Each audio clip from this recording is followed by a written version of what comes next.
نحمده ونصلي على رسوله الكريم أما بعد أعوذ بالله من الشيطان الرجيم بسم الله الرحمن الرحيم.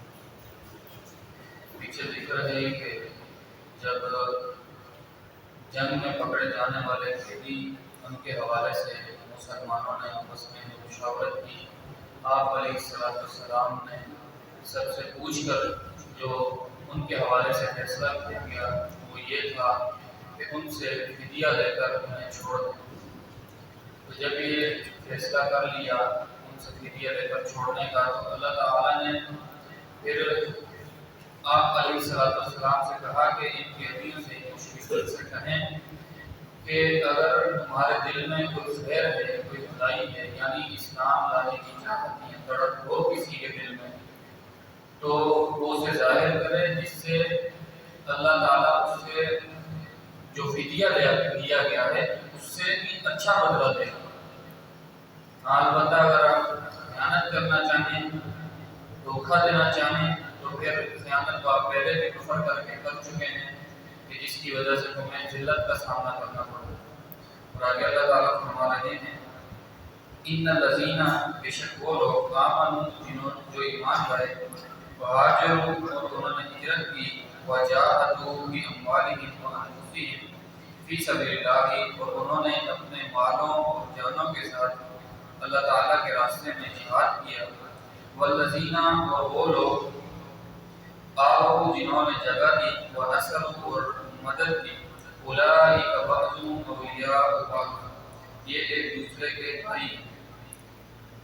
اولیاء ہیں، دوست ہیں، والذین اور وہ لوگ آمنوا جو ایمان لائے، ولم یہاجروا اور انہوں نے ہجرت نہیں کی، ما لکم من ولایتہم ان کی ولایت میں سے تمہارے لیے کوئی چیز نہیں، حتی یہاجروا یہاں تک کہ وہ ہجرت کریں، وَإِنِ اسْتَنْصَرُوكُمْ فِي الدِّينِ اگر وہ دین کے معاملے میں آپ سے مدد طلب کریں، فَعَلَيْكُمُ النَّصْرُ تو آپ پر ان کی مدد کرنا لازم ہے، إِلَّا مگر عَلَىٰ قَوْمٍ بَيْنَكُمْ وَبَيْنَهُم مِيثَاقٌ سوائے اس قوم کے کہ جس کے اور آپ کے درمیان کوئی معاہدہ ہو، واللہ بما تعملون بصیر اور اللہ تعالیٰ جو تم کرتے ہو اسے دیکھنے والا ہے۔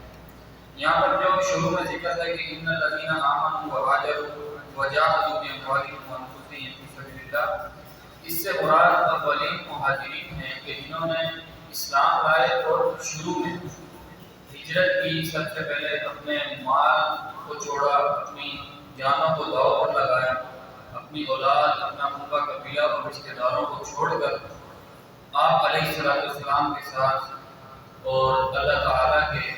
دین کے لیے یہ سب چیزیں چھوڑ کر انہوں نے ہجرت کی، یہ اولین مہاجرین ہیں اور یہ سب سے صحابہ میں سب سے افضل صحابہ ہیں۔ پھر ان کے بعد ان کا ذکر ہے وہ آؤ ونصروا جنہوں نے ان کی مدد کی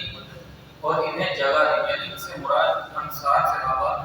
کہ جنہوں نے انہیں اپنے گھروں میں رہنے کی یا اپنے علاقے میں رہنے کی جگہیں دی۔ ان کے بارے میں اللہ تعالیٰ فرماتے ہیں اولیاء بعضهم اولئک بعضهم اولیاء بعض، یہ ایک دوسرے کے دوست ہیں، ساتھی ہیں۔ یہ دوستی اور یہ ساتھ اس طرح کا تھا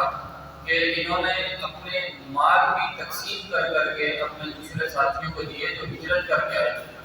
اور یہ ایک دوسرے کے وارث بھی ٹھہرتے تھے۔ البتہ پھر بعد میں اللہ تعالیٰ نے وراثت کا الگ سے قانون لاگو کیا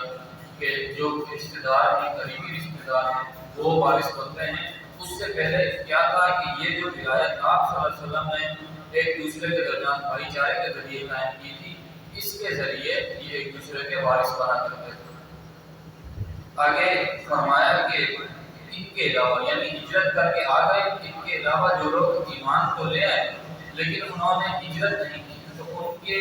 حوالے سے آپ کی کوئی یعنی ولایت نہیں ہے، کوئی دوستی نہیں۔ اس کا مطلب یہ ہے کہ جس طرح یہ ایک دوسرے کے دوست ٹھہرے، اولیاء ٹھہرے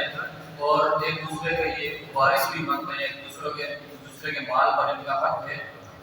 ان کا آپ کے مالوں میں سے کسی پر حق نہیں، البتہ وہ آپ کے مسلمان ساتھی ہیں، بھائی ہیں۔ اگر وہ ان سے کسی وجہ سے کسی مشرک یا کافر کے تنگ کرنے کی وجہ سے مدد طلب کرتے ہیں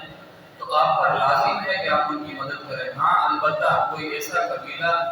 کہ جس کے ساتھ آپ کا معاہدہ طے ہو چکا ہے کہ ہم ایک دوسرے کے ساتھ جنگ نہیں کریں گے، اگر ایسے قبیلے کے خلاف وہ آپ سے مدد طلب کرتے ہیں تو پھر اللہ تعالیٰ فرماتے ہیں اسی صورت میں آپ نے ان کی مدد نہیں کرنی۔ ہاں البتہ انہیں وہاں سے ہجرت کرنے کی تلقین کریں کہ آپ یہاں سے ہجرت کر لیں، ان کی مدد کرتے ہوئے ایسے قبیلے کے ساتھ جنگ نہیں کریں۔ پھر اللہ تعالیٰ فرما رہے ہیں واللہ بما تعملون بصیر، یعنی ان معاملات کو جس طرح آپ پر لازم کیا جا رہا ہے ویسے ہی کریں، البتہ بصورت دیگر اللہ تعالیٰ آپ کو دیکھنے والا ہے اور اللہ تعالیٰ کو ہر چیز کا علم ہے۔ وما علیہ الا البلاغ المبین۔